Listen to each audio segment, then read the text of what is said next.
وقال النبي الأمين صلى الله عليه وسلم عن أبي هريرة رضي الله عنه قال قال رسول الله صلى الله عليه وسلم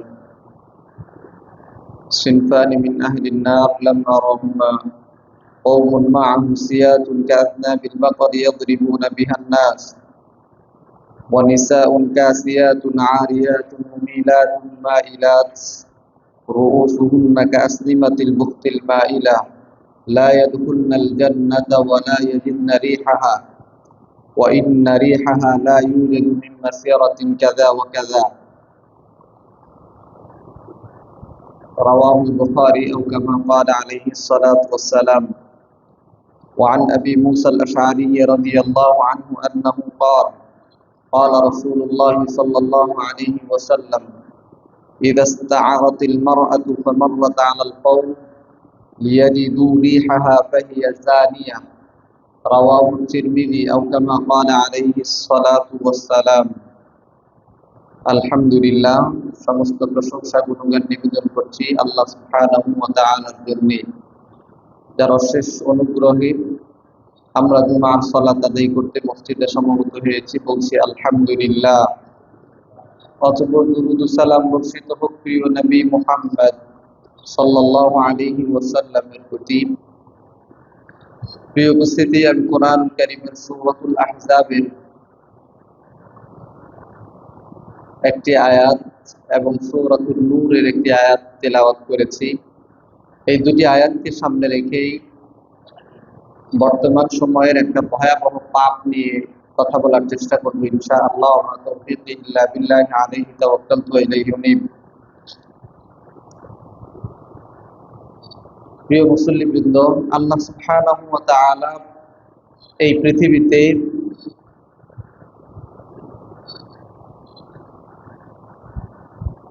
মানুষ সৃষ্টি করেছেন। মানুষের মধ্যে পুরুষ এবং নারীকে আলাদা আলাদা করে সৃষ্টি করেছেন এবং দুজনের চলাফেরার গতিবিধি, নিয়মতান্ত্রিকতা, পদ্ধতি এগুলি সবই আল্লাহ আলাদা আলাদাভাবে নির্ধারণ করে দিয়েছেন। পুরুষ নারীরটা গ্রহণ করবে না, নারী পুরুষেরটা গ্রহণ করবে না। নারীর জন্য এই পৃথিবীতে আপাদমস্তক ভালো চলার জন্য যা প্রয়োজন আল্লাহ তা দিয়েছেন, আর একটা পুরুষকে তার মতো করে ভালো চলার জন্য যা প্রয়োজন আল্লাহ তা দিয়েছেন। অতএব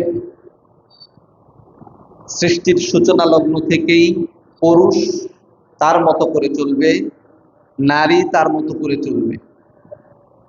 পুরুষ এবং নারীকে আল্লাহ বিচ্ছিন্নভাবে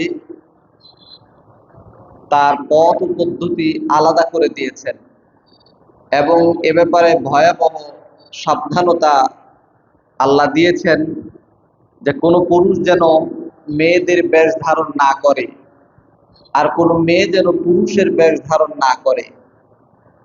এটা খুব গর্হিত এবং ঘৃণিত কাজ। নবী সাল্লাল্লাহু আলাইহি ওয়াসাল্লাম বলেছেন, লাআনাল্লাহুল মুতাশাব্বিহিনা মিনার নিসাই ওয়াল মুতাশাব্বিহাত মিনার রিজাল। আল্লাহ পুরুষদের বেশ ধারণকারী নারীদেরকে অভিশাপ দিয়েছেন এবং নারীদের বেশ ধারণকারী পুরুষদেরকেও আল্লাহ অভিশাপ দিয়েছেন। অর্থাৎ পুরুষ কখনো নারী হবে না, নারী কখনো পুরুষ হবে না। পুরুষ নারীর অভ্যাস, আচরণ, চলাফেরা, গতিবিধি এগুলো ধারণ করবে না। নারীও ঠিক তদ্রুপ পুরুষের বেশভূষা, আচরণ, গতিবিধি ধারণ করবে না। কারণ এটা জন্মগত থেকেই সৃষ্টিগতভাবে আল্লাহ দুটা পার্টকে আলাদা করেছেন। পুরুষদের জন্য আল্লাহ সুবহানাহু ওয়া তাআলা তাদের চলাফেরার যেমন গতি দিয়েছেন, ঠিক তেমনি নারীকেও তার আলাদা পথে চলার গতি দিয়েছেন। কিন্তু কিছু বৈশিষ্ট্যের নারী আছে এমন যাদের ব্যাপারে আল্লাহ সুবহানাহু ওয়া তাআলার নবী খুব কড়া ভাষাতে সতর্ক করেছেন। একটা আয়াতে হাদিসের মধ্যে এসেছে যে সিনফান মিন আহলিন নারি লাম আরাহুমা, দুই শ্রেণীর মানুষ জাহান্নামী হবে, আমি তাদেরকে দেখি নাই। নবী সাহাবীদেরকে বলছেন সিনফান মিন আহলিন নার লাম আরাহুমা, সাহাবীরা শোনো, দুই শ্রেণীর মানুষ আছে যারা জাহান্নামী, আমি তাদেরকে এখনো দেখি নাই। এর মধ্যে এক শ্রেণীর মানুষ হলো কওমুন মাআহুম সিয়াতুন কাযনাবিল বাকর ইয়াদরিবুনা বিহান নাস।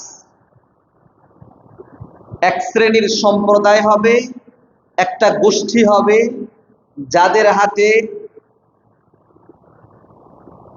রাখালদের কাছে যেমন একটা লাঠি থাকে, এরকম চাবুক সিস্টেমে একটা লাঠি তাদের কাছে থাকবে, এবং সেই লাঠি দিয়ে ইয়াদরিবুনা বিহান নাস, মানুষদেরকে অহেতুক কোনো কারণ ছাড়াই মারবে, তাড়িয়ে নিয়ে যাবে। এই গোষ্ঠীটা জাহান্নামে যাবে যদি তাদের লাঠির ব্যবহার নীতি অনুযায়ী না করে, অন্যায়মূলক হয়, তাহলে তারা জাহান্নামে যাবে। ওয়া নিসাউন কাসিয়াতুন আরিয়াতুন মুমিলাতুন মাইলাত, আর এমন সমস্ত মহিলারা জাহান্নামে যাবে যারা কাসিয়াতুন পোশাক পরেছে, আরিয়াতুন তবুও তারা উলঙ্গ, মুমিলাতুন মাইলাত তাদের পোশাক পরিচ্ছদ পরার পরেও তারা উলঙ্গ, এবং তাদের এই পোশাক পরিচ্ছদ সৌন্দর্য দিয়ে তারা তাদের দিকে পুরুষদেরকে আকৃষ্ট করে। এ জাতীয় মহিলারা সবাই জাহান্নামে যাবে, কিন্তু এ জাতীয় মহিলাদেরকে আমি এখনো দেখিনি। তাদের আরেকটা বৈশিষ্ট্য হবে রুউসুহুন্না কাসনিমাতিল বুখতিল মাইলা, তাদের মাথার চুলের খোপা হবে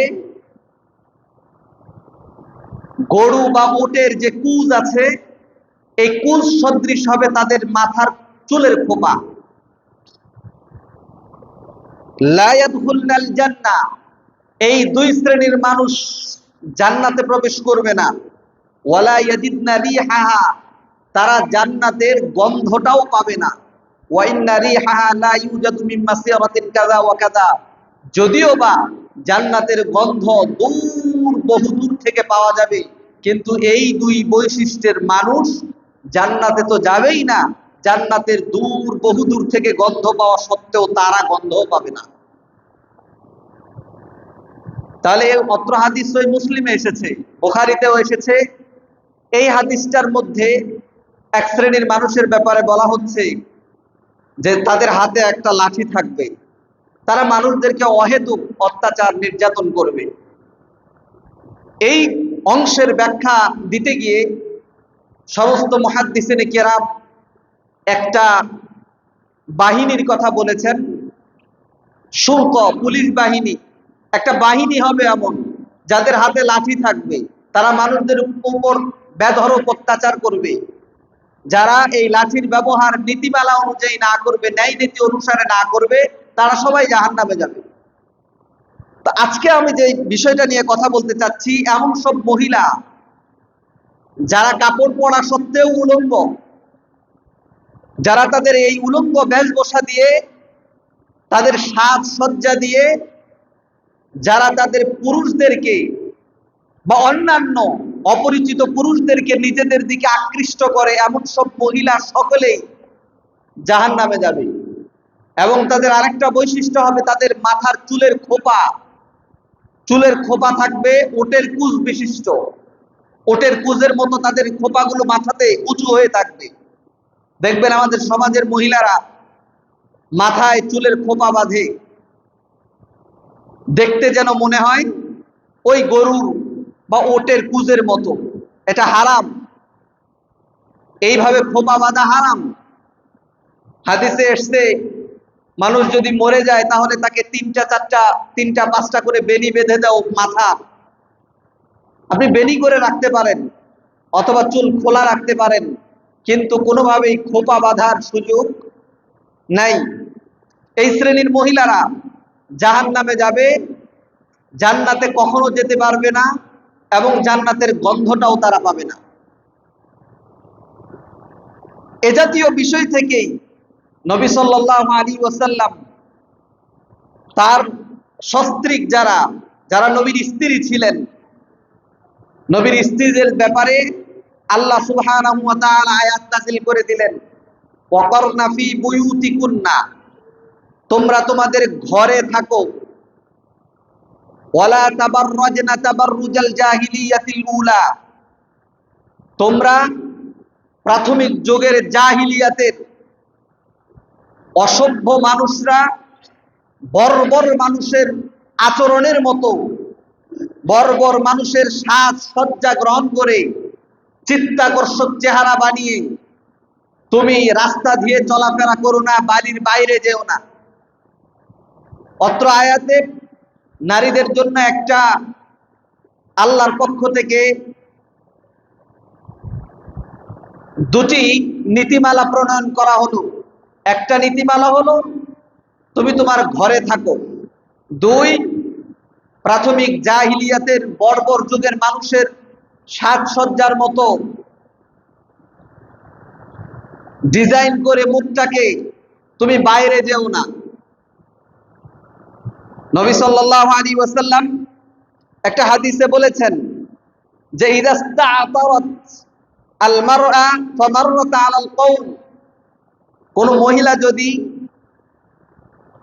সাজসজ্জা গ্রহণ করে আতর সুগন্ধি ব্যবহার করে রাস্তা দিয়ে চলে, ফামাররাত আলাল কওমি, কোন মানুষের পাশ দিয়ে যদি ওই মহিলা অতিক্রম করে, লিয়াজিদু রিহাহা, আর ওই মহিলার গায়ের আতর সুগন্ধির গন্ধ যদি ওই পুরুষের নাকে যায়, ফাহিয়া জানিয়াতুন, সে মহিলাটা হলো ব্যভিচারকারিণী মহিলা। যদিও বা সে তৎক্ষণাৎ কোনো পুরুষের সাথে ব্যভিচার করে নাই, অথবা আদৌ ওই মহিলাটা কারো সাথেই কোনো পরপুরুষের সাথে ব্যভিচার করার মতো এত ভয়াবহ পাপ সে করে নাই, কিন্তু সাজসজ্জা গ্রহণ করার কারণে, আতর সুগন্ধি ব্যবহার করে রাস্তার পাশ দিয়ে যাওয়ার কারণে, কোনো পরপুরুষের নাকে গন্ধ যাওয়ার কারণে আল্লাহ তাকে ব্যভিচারিণী পাপী হিসেবে আখ্যায়িত করেছেন। তাহলে সাজসজ্জা বড় ভয়ঙ্কর একটা বিষয় নারীদের জন্য। অথচ আজকের এই পৃথিবীতে নারীদের অবস্থান পুরাই উল্টা। নারীদের অবস্থান পুরাই উল্টা। নারীরা তাদের নিজেদেরকে সাজসজ্জায় লেলিয়ে দিয়ে নিজেদের ইজ্জত আবরুকে পরপুরুষের সামনে বেহায়ার মতো, অশ্লীল মহিলাদের মতো নিজেদেরকে সঁপে দিচ্ছে, যার দরুন আজকে পরকীয়ার মতো বিভৎস সমস্ত ঘটনা, স্বামীর সংসার ভেঙে ছেলে মেয়েদেরকে রেখে দিয়ে পরপুরুষের সাথে হেঁটে চলে পারাপার হয়ে যাচ্ছে, এরকম নানাবিধ ঘটনা প্রতিটা সমাজেই কম বেশি হচ্ছে। এই অবস্থা এখন আমাদের মাঝে চলমান। তো আল্লাহ সুবহানাহু ওয়া তাআলা তাবাররুজ শব্দ ব্যবহার করেছেন। তাবাররুজ শব্দের অর্থ কি? হুয়া ইযহারুল মারআতি যিনাতাহা ওয়া মাহাসিনাহা লিররিজালিল আজানিব, পরপুরুষের জন্য মহিলা তার নিজের সৌন্দর্য, নিজের আপনার নিজস্ব যেই নান্দনিক চেহারা, এই চেহারাকে প্রকাশ করা, নিজের অঙ্গ প্রত্যঙ্গকে পরপুরুষের সামনে সজ্জিত আকারে নান্দনিক চিত্তে প্রকাশ করা, এটাই হলো তাবাররুজ। এটাকেই আল্লাহর নবী সাল্লাল্লাহু আলাইহি ওয়াসাল্লামকে আল্লাহ আয়াত নাযিল করে দিয়ে তার স্ত্রীদের সম্পর্কে নিষেধ করলেন, তোমার স্ত্রীদেরকে নান্দনিক সৌন্দর্যে সজ্জিত হয়ে বাইরে যাওয়ার ব্যাপারে অনুৎসাহিত করো, এটা যাবে না। আজকে পেপার পত্রিকা যদি আপনি খোলেন তাহলে দেখতে পাবেন প্রতিদিন ধর্ষণের সংবাদ আছে। মার্চ মাসের 31 তারিখ, 24শে মার্চ 2024 একটা সাংবাদিকের একটা জরিপে গত বছর প্রায় ৫,৫০০-এরও বেশি এই দেশে ধর্ষণ হয়েছে। ২৩৪ জন শিশু, যাদের বয়স ৭-এর নিচে, যাদের বয়স ৪, ৫, ৬, এরকম শিশুদেরকে ধর্ষণ করেছে ২০২৩ সালে ২৩৪ জন। যারা নরপশু পুরুষ, যারা একবারে জানোয়ার কিসিমের, এরা শিশুদেরকেও ছাড়ে না। আর এগুলো সবই হচ্ছে শুধুমাত্র সাজসজ্জা করে, নান্দনিক, নিজের চেহারাকে নান্দনিক সাজে সজ্জিত করে বাইরে যাওয়া, নিজেকে পরপুরুষের সামনে প্রকাশ করা, এ জাতীয় নানাবিধ সমস্যাগুলো আমাদের সামনে আসার কারণেই এরকম নানাবিধ সমস্যা আমাদের সমাজের মধ্যে চলমান। হাজার হাজার লক্ষ লক্ষ মামলা, নারী ও শিশু আইনে লক্ষাধিক মামলা। এই মামলা, অনেক মামলা আপনার কোনো নিষ্পত্তি নাই, মামলার কোনো খোলাসা নাই, এগুলো পড়ে আছে এমনি। তাহলে আপনি যদি ইসলামিক নীতিমালাতে যদি না আসেন, তাহলে এই সিস্টেম, এই চলমান বিপর্যয় আপনি কোনোভাবেই এড়াতে পারবেন না। এজন্য আমি আমার জায়গা থেকে, আমি আমার অধীনে যে সমস্ত মহিলারা থাকবে তাদের ব্যাপারে অবশ্যই সতর্ক, সজাগ এবং সোচ্চার থাকতে হবে।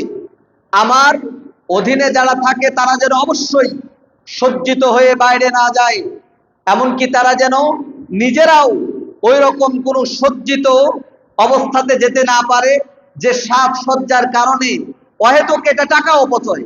সাজসজ্জা গ্রহণ করবে, সাজসজ্জা গ্রহণ করে ওযু করলে, নামাজ পড়তে হবে, আরো যত ইবাদত বন্দিগির কারণে এই সাজসজ্জা নষ্ট হবে। এমনকি যদি কোনো নারী এই সাজসজ্জা গ্রহণ করে ওযু করতে যায়, তাহলে তার ওযু হবে না বলে আলেম ওলামারা ফতোয়া দিয়েছেন। কেন দিয়েছেন? কারণ এই সাজসজ্জা গ্রহণ করতে গিয়ে যেই পরিমাণ চামড়াতে আপনার এই মেডিসিন ব্যবহার করতে হয়, এই চামড়ার উপর আলকাত্রার মতো প্রলেপ পড়ে যায়। এই প্রলেপ আপনি স্বাভাবিকভাবে পানি দিয়ে, ওযুর পানি, এই প্রলেপটা পার হয়ে মূল শরীরের যে স্কিন, এই স্কিনে প্রবেশ করে না। যার কারণে এই সাজসজ্জা গ্রহণ করে যদি কেউ ওযু করতে যায়, তাহলে তার এই ওযু হবে না। নেল পালিশ ব্যবহার করে কেউ যদি ওযু করতে যায়, ওযু হবে না। কারণ নেল পালিশ এটা হলো একটা প্রলেপ, আলকাত্রার প্রলেপ। এই প্রলেপ যদি না উঠানো হয়, তাহলে ওযুতে, চামড়াতে পানি প্রবেশ করবে না। তো ঠিক সাজসজ্জাটাও এরকম। অতএব এ বিষয়ে আমাদেরকে সজাগ এবং সোচ্চার থাকতে হবে। এ ব্যাপারে আল্লাহ সুবহানাহু ওয়া তাআলার নীতিমালা, আল্লাহ বলছেন, ওয়াকুল লিল মুমিনাত ইয়াগদুদনা মিন আবসারিহিন। নবী, আপনি মুমিন নারীদেরকে বলে দেন তারা যেন তাদের চক্ষুকে নিম্নগামী করে রাখে, তাদের চোখ যেন নিচু থাকে, তারা যেন চোখ উপরের দিকে তুলে যেন হাঁটাচলা না করে। ওয়াহফাযনা ফুরুজাহুন্না, এবং তাদের লজ্জাস্থানকে যেন হেফাজত করে, তাদের কণ্ঠকে যেন হেফাজত করে, তাদের লজ্জাস্থানকে যেন হেফাজত করে। ওয়ালা ইউবদিনা যিনাতাহুন্না ইল্লা মা যাহারা মিনহা, এবং তারা যেন তাদের নিজের সৌন্দর্যকে প্রকাশ না করে, নিজের সৌন্দর্যকে যেন তারা প্রকাশ না করে। ইল্লা মা যাহারা মিনহা, তবে যতটুকু প্রকাশ না করলেই না, মানে হাতের কবজি এটা প্রকাশ করতে পারে, তবে কাদের জন্য? এখানেও কিছু শ্রেণীবিন্যাস আছে। পরপুরুষের জন্য হাতের কবজি খোলা যাবে না। যে আপনার পরিচিত না, অপরিচিত। অপরিচিত আর পরিচিত কি, এটাও শরীয়তের ভাষায় আপনাকে জানতে হবে। একটা নারীর জন্য পরিচিত সেই একটা নারীর জন্য পরিচিত হলো ওই ব্যক্তি যার সাথে তার বিবাহটা হারাম, এটা হলো নারীর জন্য পরিচিত।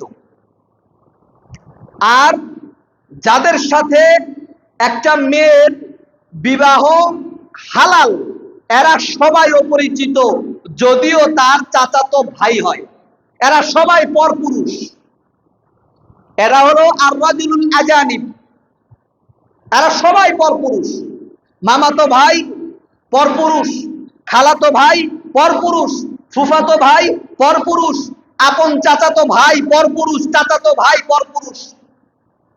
শুধু আপন ভাই হলো পরিচিত, কারণ আপন ভাইয়ের সাথে আপন বোনের বিবাহ হারাম, বাবার সাথে মেয়ের বিবাহ হারাম, আপন চাচার সাথে আপন ভাতিজির বিবাহ হারাম। এরা হলো পরিচিত। আপন মামার সাথে আপন ভাগ্নির বিবাহ হারাম, এরা হলো পরিচিত। নানার সাথে নাতির বিবাহ হারাম, দাদার সাথে নাতির বিবাহ হারাম, এরা হলো পরিচিত। এছাড়া যারাই আছে, অর্থাৎ যাদের সাথে বিবাহ বন্ধনে আবদ্ধ হওয়াটা হালাল, একটা মেয়ের জন্য ওই সমস্ত পুরুষ সবাই অপরিচিত। এদের সবার সামনে তার সৌন্দর্যকে ঢেকে রাখতে হবে, তার চেহারাকে ঢেকে রাখতে হবে। এই নীতিমালাগুলো না মানার কারণে, এই নীতিমালাগুলো আমাদের সমাজ ব্যবস্থায় প্রচলন না থাকার কারণে অহরহ আমাদের সব ধরনের কলঙ্কিত, সব ধরনের সমাজকে নষ্ট করার মতো চরিত্রহীন, স্বভাব নিচুতে যাওয়ার মতো অবস্থা আমাদের তৈরি হচ্ছে, শুধুমাত্র এই নীতিমালাগুলো না মানার কারণে। আপনি আপনার ছেলেকে বিয়ে করিয়েছেন, আপনার পুত্রবধূ, এই পুত্রবধূ সবার ভাবি হবে না। সম্পর্কে বহু মানুষ তাকে ভাবি ডাকতে পারে, কিন্তু ভাবি হয়েছে বলে এই মানুষটা সবার সামনে যেতে পারবে না, এটাই নীতিমালা। যদি যায় তাহলে তার সাথে পরকীয়ার সম্ভাবনা অনেক বেশি। যায় কথা বলে, তাহলে পরকীয়া, হাত ধরাধরি, আরো কত অশ্লীলতা, বেহায়াপনা সব হওয়া সম্ভব। এজন্য আল্লাহ আগেই দেবর ভাসুরের ব্যাপারে নারীকে সাবধান করেছেন। দেবরের ব্যাপারে নবী বলছেন, দেবর হলো তোমার মৃত্যুর সমান। খবরদার, অন্য পুরুষগুলো যেমন যেমন, দেবর তোমার জীবনের জন্য একটা মৃত্যুর মতো হুমকি। দেবরের সাথে কোশ্চিন কালেও কথাবার্তা তো অনেক দূরের বিষয়, মেলামেশা তো দূরের কথা, তার কাছেই যাওয়া যাবে না। নবী সাল্লাল্লাহু আলাইহি ওয়াসাল্লামকে সাহাবারা বললেন, ইয়া রাসূলুল্লাহ আরাআইতাল হামওয়া, আপনি দেবরের ব্যাপারে কি বলেন? তখন আল্লাহর নবী বললেন, সুবহানাল্লাহ, আল হামু আল মাউত, দেবর হলো মৃত্যুর সমান। দেবর হলো মৃত্যুর মতো ভয়ঙ্কর এক চরিত্রের নাম। দেবর হলো মৃত্যুর মতো ভয়ানক এক পাপের নাম। দেবর থাকবে ঘরে, স্বামীর ছোট ভাই থাকবে ঘরে, কিন্তু তার সাথে দেখা করা, তার সাথে গল্প করা, তার সাথে প্রয়োজনীয় কাজ করা, কোনো কিছু জায়েজ নাই, সব বাতিল। আর আজকে এজন্যই এই নীতিমালা না মানার কারণে, আজকে নিজের সৌন্দর্য সব জায়গায় প্রকাশ হওয়ার কারণেই আজকে আমাদের সমাজের এই চলমান বিপর্যয়, নারী কেন্দ্রিক সব এগুলোর কারণে। এজন্য আল্লাহ বলছেন, ওয়ালা ইউবদিনা যিনাতাহুন্না ইল্লা মা যাহারা মিনহা, তারা যেন তাদের সৌন্দর্যকে প্রকাশ না করে, তবে এতটুকু সৌন্দর্য প্রকাশ করতে পারবে যতটুকু না করলেই না। এটা কতটুকু সৌন্দর্য, আর কাদের কাছে এই সৌন্দর্যটা প্রকাশ করবে, তাদের একটা শ্রেণীবিন্যাস আছে। এই শ্রেণীবিন্যাস আমাদের সমাজে না থাকার কারণেই যত বিপর্যয়। কতটুকু আপনি খুলতে পারবেন? আপনার নিজের বাবা, নিজের আপন ভাই, এটা একটা লজ্জার কথা। নিজের আপন ভাই, সে যদি প্রাপ্তবয়স্ক হয়ে যায়, আপন বোনের দেহে হাত দেওয়াটা তার জন্য অবৈধ। নিজের বাবা, জন্মদাতা বাবা, মেয়ে যদি প্রাপ্তবয়স্ক হয়ে যায় তাহলে তার গায়ে হাত দেওয়াটা হারাম, দিতে পারবে না। মেয়ের চেহারাটা, মেয়ের হাতের কবজি পর্যন্ত, মেয়ের পাটা আপনি দেখতে পারবেন বাবা হিসেবে, এতটুকু দেখা আপনার জন্য জায়েজ। হ্যাঁ, মেয়ে অসুস্থ হবে, মেয়ের মা দেখবে, না হলে অন্য মহিলা দেখবে, সে আপনাকে জানাবে, আপনি তদনুযায়ী চিকিৎসা গ্রহণ করবেন, ব্যবস্থা নেবেন। কিন্তু আপনার ওই প্রাপ্তবয়স্ক মেয়ের গায়ে হাত দেওয়াটা জায়েজ নাই, যদিও আপনি বাবা, যদিও আপনি আপন ভাই। ওজুর বিপদ সেটা ভিন্ন বিষয়, কিন্তু স্বাভাবিকভাবে একটা মেয়ের সৌন্দর্য যারা পরিচিত মানুষ, যারা দেখতে পাবে, তারাও শুধুমাত্র ফেসটুকু দেখতে পাবে, তারাও শুধুমাত্র কবজি পর্যন্ত দেখতে পাবে।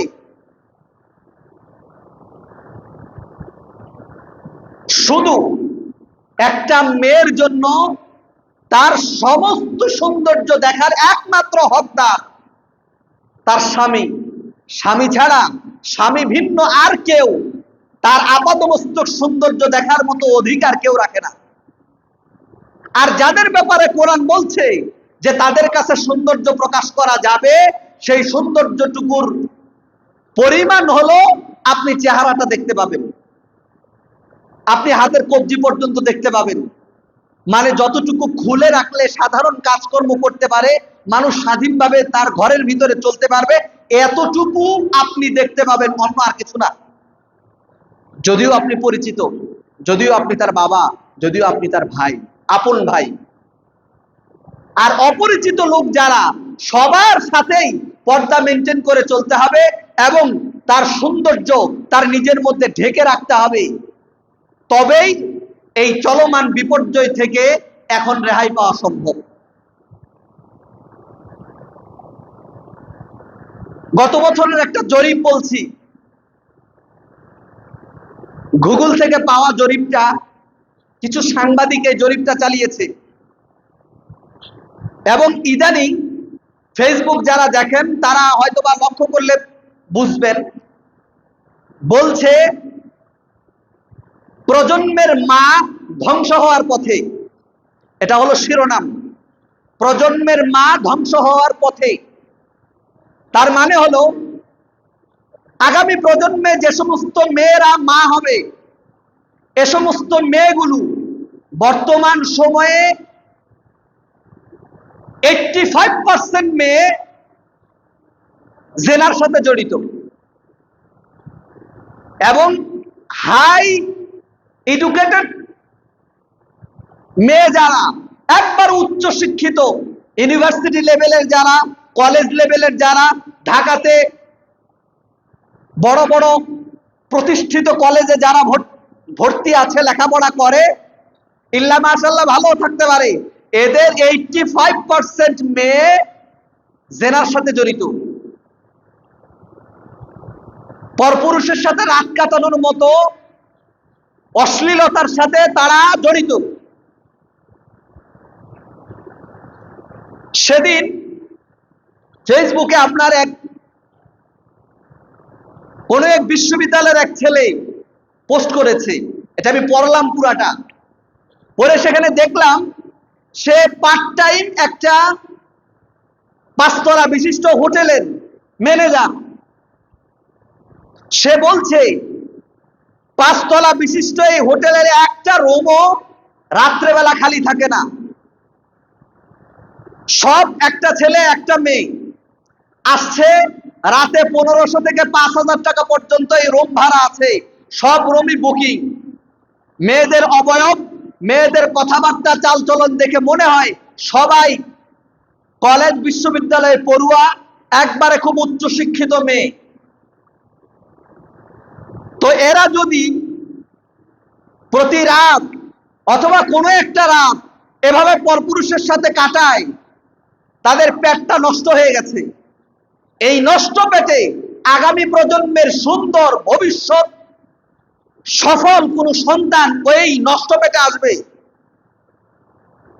আমি প্রায় একটা কথা বলি যে সমস্ত নবীরা কোনো না কোনো মায়ের পেট ধরে এসেছেন, কোনো না কোনো মায়ের পেট ধরে এসেছেন, কিন্তু কোন নবীর পিতা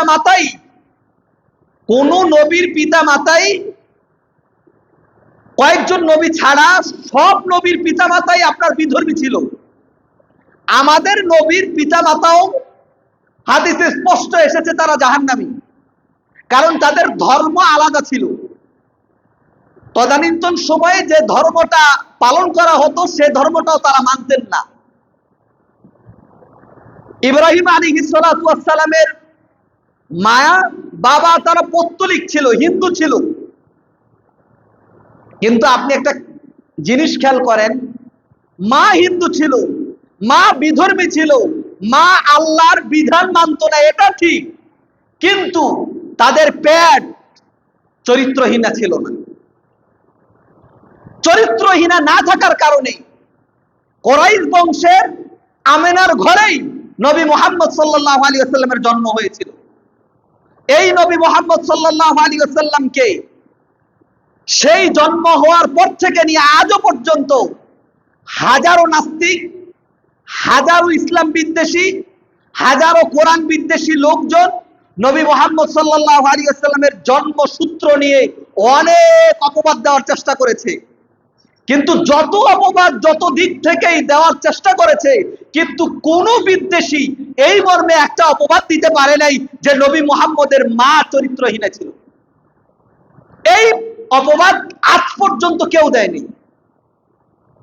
তাহলে সন্তান ভালো হওয়ার জন্য, একটা ভবিষ্যৎ সফল কর্ণধার সন্তান জন্ম দেওয়ার জন্য এই পেটটা একটা চরিত্রবান পেট হওয়া অনেক জরুরি। যদিও একটা ভালো মানুষের ঘর থেকে সন্তান হওয়াও অনেক সময় বেলাইনে চলে যায়, খারাপ হয়ে যায়, এটা পেটের দোষ না, এটা হলো আপনার ফর্মুলার দোষ। আপনি যদি একটা সন্তান জন্ম নেওয়ার পরে যদি যত্ন ভালো না নেন, তাহলে এই সন্তান যদি মক্ষর হয়, এটা তো পেটের দোষ না, এটা হলো যত্নের দোষ।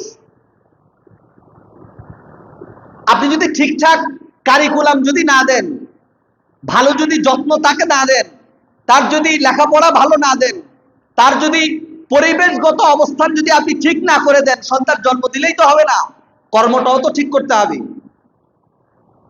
তাহলে আপনার প্রজন্মের মা ধ্বংস হওয়ার পথে। এই যে শিরোনামে আজকে দেখেন অবস্থা। শিক্ষা প্রতিষ্ঠান থেকে শিক্ষা সফরে যায় মেয়েরা, কার সাথে যায়? কার সাথে যায় এই মেয়েরা শিক্ষা সফরে? কে তাদের পরিচিত, কে তাদের অপরিচিত? স্যারদের তত্ত্বাবধানে যায়। এই স্যাররা কি তাদের জন্য পরিচিত না অপরিচিত লোক? কাদের তত্ত্বাবধানে যারা শিক্ষা সফরে যাচ্ছে, কাদের তত্ত্বাবধানে যারা পিকনিক বনভোজনে যাচ্ছে, এগুলো কে দেখবে? এভাবে করেই এক একটা জাতি এক একটা সময় পার করে তারা একবারে নষ্ট হওয়ার পথে চলে যাচ্ছে। এই নারীরাই যখন কারো না কারো ঘরে আসবে, তখন তাদের এক ঘর আর মজা লাগবে না। এই নারীরাই যখন কারো না কারো বউ হয়ে আসবে, তাদের এই সংসার ভালো লাগবে না, কারণ তারা এই সংসারের যে মজা, এই সংসারের যে উত্তেজনা, এই সংসারের যে টান টান ভালোবাসা, এগুলো তাদের সব আগেই মিটে গেছে, নাই তো তাদের জীবনে কিছু। তারা সংসার বলতে বুঝে রাত কাটানো, তারা সংসার বলতে বুঝে স্বামী ইনকাম করে অর্থনৈতিক চাকাকে শক্ত রাখবে, আমি যা মনে চাই তাই করব, এর নাম বুঝে তারা সংসার। এজন্য বর্তমানে তালাকের প্রবণতা বেশি, তালাকের হার বেশি, কারণ সংসার কাকে বলে স্বামীও বুঝে না, স্ত্রীও বুঝে না। আর আগের যুগের সংসারগুলো টিকে আছে কেন? এখন একটা স্ত্রীর দুটা সন্তান, একটা সন্তান, একটা মায়ের একটা সন্তান, দুটা সন্তানের বেশি তো খুব কম। দুটা সন্তানের যন্ত্রণা, দুটা সন্তানের জ্বালা, সংসারের ঘানি, এগুলো টেনে সে বেহুশ। অথচ আগেকার মায়েরা এক ঘরেই সন্তান ছিল 11 জন, এক ঘরেই সন্তান ছিল 9 জন, এক ঘরে সন্তান 5 ভাই 5 বোন 10 জন, এই সংসার দিব্যি চলেছে। তারা সংসারের অর্থ বুঝত, তাদের সংসারে চতুর্দিক থেকে অভাব ছিল, তারপরেও তারা সংসার ছেড়ে যাবে কথা কখনো বলেনি। কারণ তারা সংসার বুঝত, কারণ তারা সংসার বুঝেছে বিয়ের পরে। আর আমাদের মেয়েরা সংসার বুঝে যায় বিয়ের আগে, যার কারণে আজকে সংসার ভাঙার প্রতিযোগিতায় লিপ্ত হয়েছে। আর আগেকার সংসারগুলো তৈরি হতো পরিবার কেন্দ্রিক, পরিবার কেন্দ্রিক তৈরি হতো সংসার। বিয়ের পরে পরে ভালোবাসা তৈরি হতো, বন্ধন তৈরি হতো। আর এগুলো এখন হয়ে গেছে বিয়ের আগে, যার দরুন পরকীয়ার হার বেড়ে গেছে, তালাকের প্রবণতা বেড়ে গেছে। আর নারীকে বানানো হয় নাই টাকা ইনকাম করার জন্য, নারীকে আল্লাহ বানিয়েছেন প্রজন্ম তৈরি করার জন্য। নারীকে বানানো হয়েছে একটা বিশ্ববিদ্যালয়ের শিক্ষক হিসেবে, নারীকে বানানো হয়েছে প্রাথমিক বিশ্ববিদ্যালয়ের ভাইস চ্যান্সেলর করে। সে এখানে তার ঘরে একটা সন্তান এসেছে, ওই সন্তান গর্ভে আসার পর থেকে তার একটা পরিকল্পনা থাকবে এই সন্তানকে মানুষ করার, এই সন্তানকে কিভাবে বেড়ে তুলবে, কিভাবে এই সন্তানের গঠন উন্নত করবে, যাবতীয় সবকিছুতে মায়ের একটা পরিকল্পনা সন্তান গর্ভে আসার পর থেকে শুরু হবে। এরপর থেকে সন্তান জন্ম নেওয়ার পর তাকে আস্তে আস্তে করে কোনটার পর কোনটা দিতে হবে, এটার পর এটা দিতে হবে, এটার পর এটা দিতে হবে, এভাবে করে তার সব সিলেবাস সাজানো থাকবে। আর বর্তমানে এত তথ্য প্রযুক্তির এত উন্নতি এখন হয়েছে, ঝামেলার কারণে এখন মায়েরা সন্তান নিজেরা জন্ম নেয় না, জন্ম দেয় না। এটা জানেন? মায়েরা এখন নিজেরা সন্তান জন্ম দিতে পারবে না। কি করে? স্বামীর বীর্য স্ত্রীর বীর্য একসাথে করে একটা কৌটাতে নিয়ে, ফরেনসিক ডিপার্টমেন্ট আছে হাসপাতালে যারা গর্ভধারণ নিয়ে কাজ করে, এরকম ডিপার্টমেন্ট ল্যাবের মধ্যে এই দুইজনের বীর্যকে নিয়ে রেখে আসে। ওই যে দেখেন না মুরগির বাচ্চা ডিম ফুটানোর জন্য কি পরিমাণ তাপ লাগে, এরকম করে ওই বীর্য, দুজনের বীর্যকে একত্রিত করে এটাকে একটা জায়গাতে রেখে দেয়। চীনেরা এটা করছে এখন, করে কৃত্রিম সন্তান জন্ম দেওয়ার অবস্থা তৈরি করছে। কোথায় থাকবে এই ভালোবাসা? মায়ের যে একটা বন্ধন, ছেলের যে একটা বন্ধন, বাবার যে একটা বন্ধন, এগুলো যদি না থাকে সন্তান তো অসভ্য কুজাত হবে। এভাবে এখন সন্তানের মা সন্তানের বাবা হওয়ার প্রতিযোগিতা চলছে।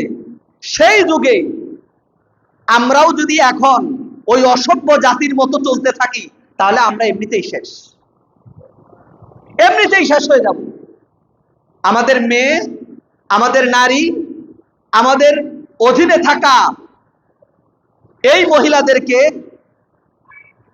সজাগ করার কোন সুযোগ আমাদের আর তৈরি হবে না যদি আমরা এই নীতিমালাগুলো না মানি। এজন্য আজকের খুতবার যে নীতিমালা, সেটা হলো অবশ্যই অবশ্যই নারীদেরকে সাজসজ্জা পরিহার করতে হবে। সাজসজ্জা নারীদের জন্য না। যত রং আছে সব রং নারীদের, আর যত সুগন্ধি আছে সব পুরুষের। হ্যাঁ, ঘরের ভিতরে কিছু হালকা পাতলা দিতে পারে, কিছু হালকা পাতলা দিবে, সে তারও গন্ধ যেন বাইরে না যায়। এভাবে করে যদি ঘরের সংসার এবং ঘরের মেয়েরা, মহিলারা যদি তৈরি হয়, তাহলে আপাদমস্তক সমাজ সুন্দর হবে। এবং বাইরে যাওয়া একবারে হারাম। মেয়েদের বাইরে যাওয়ার কোনো পরিবেশ এখন নাই, সোজা হিসাব। বাইরে যাওয়ার কোনো পরিবেশ এখন আর নাই। কারণ লজ্জা কাকে বলবেন? আপনি রাস্তায় বের হয়ে দেখেন লজ্জা কাকে বলে। লজ্জাকে দেখলে এখন ভয় পায়, এমন অবস্থা হয়েছে এখন। লজ্জা মানুষের মধ্যে এখন আর নাই। লজ্জা ধুয়ে মুছে প্যাকেট করে বাড়িতে রাখা আছে, এটা আলমারিতে তুলে রাখছে। লজ্জা এখন আর কারো নেই। যে লজ্জা পায় ও হলো অমানুষ, ও হলো অসভ্য। মামাতো ভাই অনেকদিন পরে বিদেশ থেকে আসছে, ফুফাতো বোন দেখা করে না। মা বলে, তোর তো মামাতো ভাই, দেখা করলে কি আর হবে, কিসের লজ্জা? তার মানে লজ্জা বেঁচে খেয়েছে না, লজ্জা এখন আর নাই। যার মাঝে লজ্জা আছে সে হলো অসভ্য জাতি। এজন্য এই জায়গাটাতে আমরা নারীদেরকে নিয়ে সমাজপতি যারা, সংসারের হর্তাকর্তা যারা, সংসারের কর্তা যারা, দায়িত্বশীল যারা, তাদেরকে নিজের স্ত্রী, নিজের সন্তান, নিজের মেয়ে, নিজের অধীনস্থ যত মহিলা আছে সবাইকে আপনার প্রশিক্ষণ দিতে হবে এই মর্মে, নিজের সৌন্দর্য যেন অবশ্যই ঢেকে থাকে। ঘরের ভিতরে এবড়া থোপড়া করে চলা যাবে না। ঘরের ভিতরে মা যত বেশি এবড়া থোপড়া করে চলবে, মেয়ে তার কাছ থেকে তাই শিখবে। সে মনে করবে ঘরের ভিতর চলে, এগুলো চলবে, কোনো সমস্যা নেই। এখনকার ছোট ছোট মেয়েরা গেঞ্জি পরে, 10 বছর 12 বছরের মেয়েরা গেঞ্জি পরে। কেন আপনি গেঞ্জি পরালেন? 5 ওয়াক্ত নামাজের কোনো উপায়ে নামাজ হবে না। আপনার মেয়ে কেন গেঞ্জি পরল? গেঞ্জি পরা তো তার না, তার পোশাক তো না গেঞ্জি, কেন দিলেন? তার পোশাক হলো জামা, আপনি তাকে জামা পরান। এটাই হলো মেয়ের ড্রেস, মেয়ের পোশাক হলো এটা। আপনি কেন তাকে গেঞ্জি দিতে গেলেন? খুব হাই সোসাইটি বুঝান। হাই সোসাইটি মানে হলো অসভ্য জাতি। এই হাই সোসাইটির কোনো দাম নাই। হাই সোসাইটি মানে হলো জাহান্নাম। ইল্লা মাশাআল্লাহ অনেক ভালো মানুষ আছে, সৌন্দর্য প্রকাশ করবেন আর ধরা খাবেন। দেখেন হাদিস, মহিলারা যখন আতর সুগন্ধি ব্যবহার করে বাইরে যায় আর কোন পুরুষের নাকে সেই গন্ধ যায় অতিক্রম করার সময়, তখন ওই মহিলাটা ব্যভিচারিণী নারী হিসেবে আল্লাহর রেজিস্টারে নাম উঠে দেয়। ওই মহিলা ব্যভিচারিণী। মহিলাটা মাত্র জেনা করে উঠলো, মহিলাটা মাত্র কোনো পরপুরুষের সাথে রাত কাটিয়ে উঠলো, এমন পাপে সে পাপী হয়ে গেল। অথচ এই মহিলা কোনোদিন পরপুরুষের সাথে কথাও বলেনি। কি জঘন্য পাপ আপনি খেয়াল করেন। এই নারী নিয়মিত এই পাপের পাপী হচ্ছে। এই একটা পাপ, এটা চলন্ত পাপ। যখনই সুগন্ধি ব্যবহার করে বাইরে যাচ্ছে, তখনই কোনো না কোনো পুরুষের নাকে তো যাচ্ছে, যাবেই। যাওয়ার সাথে সাথে যত পুরুষের নাকে যাবে সে ততবার ব্যভিচারিণী নারী হবে। যতবার নাকে যাবে ততবার সে জেনাকারিণী মহিলা হবে। এখন দেখেন, আপনি সাজসজ্জা করে মার্কেটে যান, সাজসজ্জা করে বেড়াতে যান, সাজসজ্জা করে এই করেন সেই করেন, যেখানেই যান যাই কিছু করেন, বিয়ের নামে যেই বেহায়াপনা বেলাল্লাপনা আপনি করেন, কত পরপুরুষ আপনাকে দেখলো, কত পরপুরুষের নাকে আপনার গন্ধ গেল। দেখেন আপনি এক বিয়েতে কতবার জেনা করেছেন বলে আল্লাহর খাতায় লিখছে। আপনি আশ্চর্য হবেন কিয়ামতের দিন আপনার নিজের রেজিস্টার নিজে দেখে। দেখবেন সিরিয়ালে 8-10টা ব্যভিচারের পাপ আপনার রেজিস্টারে উঠে আসে। আপনি আল্লাহকে বলবেন, আল্লাহ এটা কোন খবর? আমি তো জীবনে কোনো পরপুরুষের কাছে যাই নাই, তাই এতগুলো জেনার পাপ আমার আমল নামে উঠলো কেমনি? আল্লাহ মনে করিয়ে দিবেন। তখন আপনি বুঝবেন কোন অবস্থায় আপনি আছেন।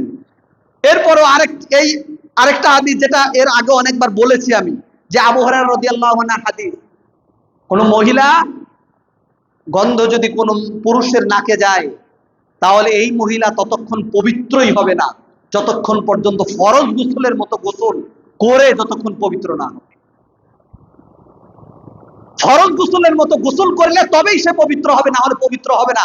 আর যদি সাধারণ গোসল করে তাহলে তার নামাজ রোজা সব বাতিল, কারণ সে পবিত্রই হয়নি। কত ভয়ঙ্কর অবস্থার মধ্যে আমরা দিন পার করছি। এমন অবস্থার মধ্যে একটা নারী, যেই নূর, যে আলোক ছড়া, আলোক উজ্জ্বল যেই চেহারা, এটা নষ্ট হয়ে যাবে। এই চরিত্র, এই স্বভাব, এই আচরণ, এই গতিবিধি, এগুলো কিছুই থাকবে না, সব হারিয়ে যাবে।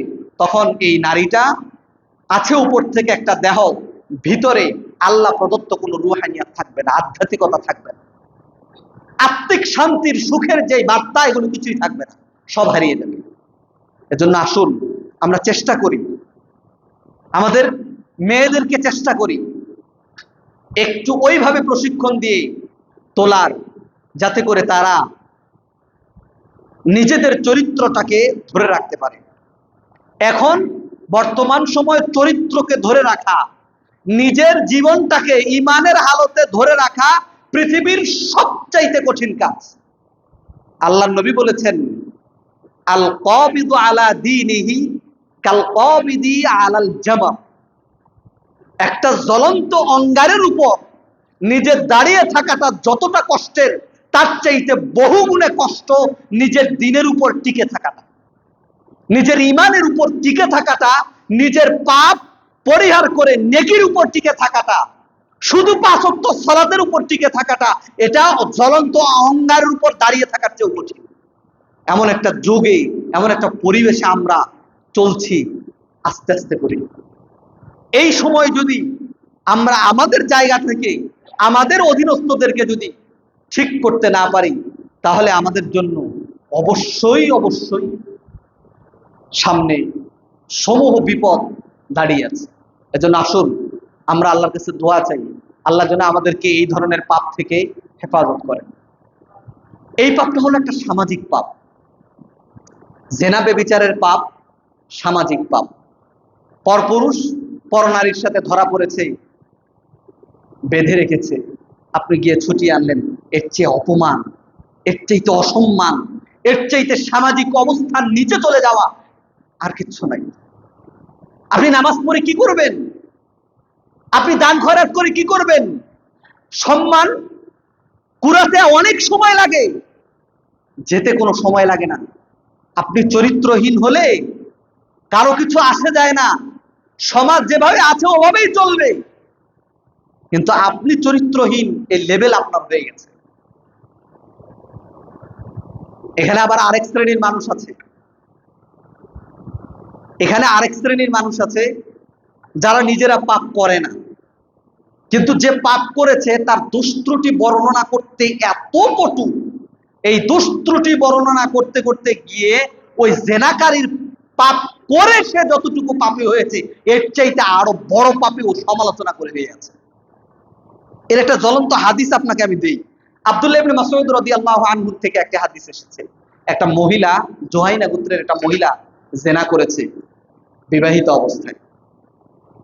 বিবাহিত অবস্থায় যদি জেনা করে, তাহলে ইসলামের শাস্তি হলো তাকে কোমর পর্যন্ত গেড়ে তাকে পাথর মেরে মেরে ফেলতে হবে। হত্যা না হওয়া পর্যন্ত তাকে পাথর মারতেই হবে। মহিলাটা গর্ভবতী মহিলা ছিল। মহিলাটা আল্লাহর নবীর কাছে আসলেন, আল্লাহর নবীর কাছে এসে বলছেন, ইন্নী জানাইতু ইয়া রাসূলুল্লাহ, হে আল্লাহর রাসূল, আমি জেনা করেছি, আমি জেনা করেছি।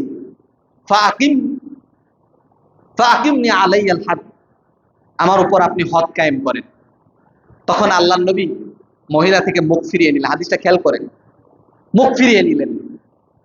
মহিলা আবার নবীর মুখের দিকে ঘুরে ঘুরে এসে আবার বললেন, ইন্নী জানাইতু ফাতিমা আলাইয়াল হাদ্দা, নবী আমি জেনা করেছি, আমার উপর হদ কায়েম করেন। নবী আবার ঘুরে গেলেন অন্যদিকে। মহিলা আবার ঘুরে গিয়ে নবীকে বললেন, ইন্নী জানাইতু ফাতিমা আলাইয়াল হাদ্দা, যে নবী আমি জেনা করেছি, আমার উপর হদ কায়েম করেন। নবী আবার ঘুরে গেলেন। চতুর্থবার নবীর দিকে আবার ঘুরে গিয়ে মহিলা বললেন, ইন্নী জানাইতু ফাতিমা আলাইয়াল হাদ্দা, আমি জেনা করেছি, আমার উপর হদ কায়েম করো। 4 বার মহিলাটা নিজেই সাক্ষী দিলেন। মহিলার এই 4 বারের সাক্ষী নবী নিজের কানে শুনে মহিলাকে বললেন, মহিলার সাথে যারা এসেছিল তাদেরকে বললেন, তোমরা তাকে নিয়ে যাও, মহিলা বাচ্চা প্রসব করা পর্যন্ত তাকে তোমরা সময় দাও, আর বাচ্চা যতদিন পর্যন্ত, মহিলার প্রসব করা পর্যন্ত তোমরা স্থগিত রাখো। মহিলা বাচ্চা প্রসব করে ফেলেছে। নরমালি বাচ্চা হয়, এখনকার মতো সিজারের মতো তো আর হয় না, নরমালি বাচ্চা হয়। মহিলার মাসিকের রক্ত পড়ছে। বাচ্চাকে হাতে তুলে নিয়ে নবীর কাছে মহিলা আবার আসলো, এসে বলছে, আমি জেনা করেছি, আমার উপর হদ কায়েম করেন। এই যে দেখেন আমার সন্তান ভূমিষ্ঠ হয়ে গেছে, এই যে দেখেন আমার সন্তান ভূমিষ্ঠ হয়েছে। নবী সাল্লাল্লাহু আলাইহি ওয়াসাল্লাম বললেন মহিলাকে, তুমি যাও, তোমার সন্তান যতদিন শক্ত খাবার খেতে না পারে ততদিন পর্যন্ত তুমি আমার কাছে আসবা না। মহিলা আবার চলে গেল। মহিলা চলে যাওয়ার পর শক্ত খাবার যখন খেতে ধরেছে, তখন ওই সন্তানের হাতে একটি শক্ত রুটি হাতে ধরিয়ে দিয়ে মহিলা নবীর কাছে আবার আসলেন। মহিলা নবীকে বললেন, ইয়া রাসূলুল্লাহ, আমি জেনা করেছি, আমার উপর হদ কায়েম করেন। এই যে দেখেন আমার সন্তান, সে সন্তান শক্ত খাবার খেতে পারে, সন্তান শক্ত খাবার খেতে পারে, এই যে দেখেন আমার সন্তানের অবস্থা, আমার উপর হক কায়েম করেন। এরপর নবী সাল্লাল্লাহু আলাইহি সাল্লাম সন্তানটাকে তার উত্তরাধিকারীদের কাছে দিয়ে আব্দুল্লাহ ইবনে মাসউদ সহ আরো কয়েকজন সাহাবীকে বললেন, যাও তোমরা তাকে মরুভূমির প্রান্তরে নিয়ে কোমর পর্যন্ত ঘেরে দিয়ে পাথর মেরে দাও। তখন এই মহিলাকে কোমর পর্যন্ত ঘেরে দিয়ে পাথর মেরে মেরে হত্যা করেছে। আব্দুল্লাহ ইবনে মাসউদ বলছে, আমি শেষ পাথরটা মহিলার মুখের উপরে মারলাম। মুখের উপরে মারার পর আমার গায়ের যে জামা ছিল, এই জামাতে মহিলার রক্ত এসে পড়ে যায়। আমি খুব ছি ছি ছি ছি করতে লাগলাম, বললাম যে জেনাকারিনীর রক্ত আমার গায়ে লেগে গেছে, কেমন হলো, আমার পোশাকটাই নাপাক হয়ে গেল। এই কথা বলতে বলতে আসলো। আসার পর আব্দুল্লাহ ইবনে মাসউদ বলছেন, অন্য রেওয়ায়েতে আব্দুল্লাহ ইবনে ওমর থেকে একটা রেওয়ায়েত এসেছে একই ঘটনা। আব্দুল্লাহ ইবনে ওমর দেখছেন যে নবী মুহাম্মদ সাল্লাল্লাহু আলাইহি ওয়াসাল্লাম ওই মহিলার জানাজা পড়তে যাচ্ছেন। জেনাকারিনী মহিলা, পাপী মহিলা, নবী জানাজা পড়তে যাচ্ছেন। আব্দুল্লাহ ইবনে ওমর সম্ভবত ওমর রাদিয়াল্লাহু আনহু আল্লাহ নবীকে পেছনে টান দিয়ে ধরলেন, নবী কোথায় যাচ্ছেন? একটা জেনাকারিনী মহিলা, একটা পাপী মহিলা, আপনি তার জানাজা পড়তে যান মানে? আপনি তার জানাজা পড়তে যান মানে কি? তখন রাসূল সাল্লাল্লাহু আলাইহি ওয়াসাল্লাম দুজনকে উত্তর দিলেন, আব্দুল্লাহ ইবনে মাসউদকে উত্তর দিলেন, ওমর রাদিয়াল্লাহু আনহুকে উত্তর দিলেন, শোনো, আল্লাহি আল্লাহর কসম করে বলি, এই মহিলাটা এই সময়ের মধ্যে যে পরিমাণ তওবা করেছে আল্লাহর কাছে, এই পাপের জন্য যে পরিমাণ তওবা করেছে আল্লাহর কাছে, এই সম্পূর্ণ তওবাটা যদি পুরা মদিনার মানুষের মধ্যে যদি বন্টন করে দেওয়া হয়, তাহলে সমস্ত মানুষের জাহান্নাম থেকে বাঁচার জন্য যথেষ্ট হয়ে যাবে। সুবহানাল্লাহ। মহিলা এত তওবা করেছে, আল্লাহ তো তার পাপ কবেই ক্ষমা করে দিয়েছে, কিন্তু ইসলামিক ল অনুযায়ী তার শাস্তি এমনটা, আখিরাতে তার কোনো শাস্তি হবে না, সে এমনিতেই জান্নাতে যাবে। তার তওবাটা এভাবে আল্লাহ কবুল করেছেন, ওই তওবাটা যদি সমস্ত মদিনার মানুষের মধ্যে বন্টন করে দেয়, নাজাতের জন্য এটাই যথেষ্ট। মহিলা তো ক্ষমা পেয়ে গেছে, আমরা যারা সমালোচনা করছি তাদের কি হবে? একটা ভুল মানুষের পেলে আমরা এমন ভাবে এটে সেটে তাকে ধরি, ভুল করেছে, আল্লাহ প্রদত্ত ভুল, আল্লাহর সাথে তার মুআনাকা হয়েছে, আল্লাহর সাথে তার যোগাযোগ হয়েছে, সে তওবা করে আল্লাহর কাছে ক্ষমা চেয়েছে। আল্লাহ যদি তাকে ক্ষমা করে দেয়, আপনার কি হবে? আপনার কি হবে? আপনি তো গীবত করেছেন, আপনি তো তার আলোচনা নিয়ে সমালোচনা করেছেন, তার বিষয়টা নিয়ে মানুষের কাছে বলে বলে বলে বেরিয়েছেন, আপনার কি হবে? আপনি একটু খেয়াল করেন। সে তো তওবা করে, সে বুঝেছে আমি ভুল করেছি, আল্লাহ আমি ভুল করেছি, আমাকে ক্ষমা করে দাও। আল্লাহ ক্ষমা করে দিয়েছেন। আল্লাহ বলছেন, লাউ বালাগাত যুনুবুকা আনানাস সামা, তোমার গুনাহ যদি আকাশের মেঘ পর্যন্ত হয়, আকাশের পুরা আকাশটা মেঘে ছেয়ে গেছে, এত পরিমাণ যদি তোমার গুনাহ হয়, সুম্মা আস্তাগফিরতানি, আমার কাছে যদি তুমি ক্ষমা চাও, গফারতু লাক, আমি তোমাকে ক্ষমা করে দেব। আপনার কি হবে বলেন? আপনি যে কাজটা করেছেন, এই কাজটা যে ভুল করেছে, যার সমালোচনা আপনি করলেন, তার কাছে ক্ষমা না চাওয়া পর্যন্ত আপনার ক্ষমা হবে না। আপনি খেয়াল করেন, আপনি কত বড় পাপে আছেন। আপনি কিন্তু জেনা করেননি, আপনি কিন্তু কোনো নারীকে নিয়ে পালিয়ে যাননি, আপনি কিন্তু কোনো পরকিয়া করেননি, আপনি কিন্তু কোনো জায়গায় ধরাও পড়েননি, কোনো কিছু করেননি। আরেকটা লোক ধরা পড়েছে, তার সমালোচনা করে আপনি ভয়াবহ বিপদে আছেন। সে তো পাপী পাপী আছে, সে সামাজিক পাপে আছে, কিন্তু সে যদি তওবা করে, আল্লাহ যদি তাকে ক্ষমা করে দেয়, আল্লাহ আমাদেরকে বোঝার তৌফিক দান করুন, বলি আমিন। সমালোচনা না করে সমাজকে সুন্দর সভ্য সমাজে আনার চেষ্টা করি। আমরা আমাদের জায়গা থেকে আমাদের অধীনস্থ যারা আছে তাদেরকে বুঝাই, তাদেরকে ইসলামের জ্ঞানটা দেই, তাদের প্রয়োজন অনুসারে কাজ দেই, তাদের অবস্থা অনুযায়ী অবস্থা অনুপাতে তাদের সাথে দায়িত্বশীল ব্যবহার করি। যার যখন যে বয়স হয়, তার যখন যা প্রয়োজন তাকে দেওয়ার চেষ্টা করি। তাহলেই আমাদের সমাজ থেকে এই ধরনের অশ্লীলতা, বেহায়াপনা, বেলাল্লাপনাগুলো উঠে যাবে। উঠে গেলেই সমাজ হবে সুন্দর এবং সমাজ হবে সভ্য। আল্লাহ আমাদের তৌফিক দান করুক।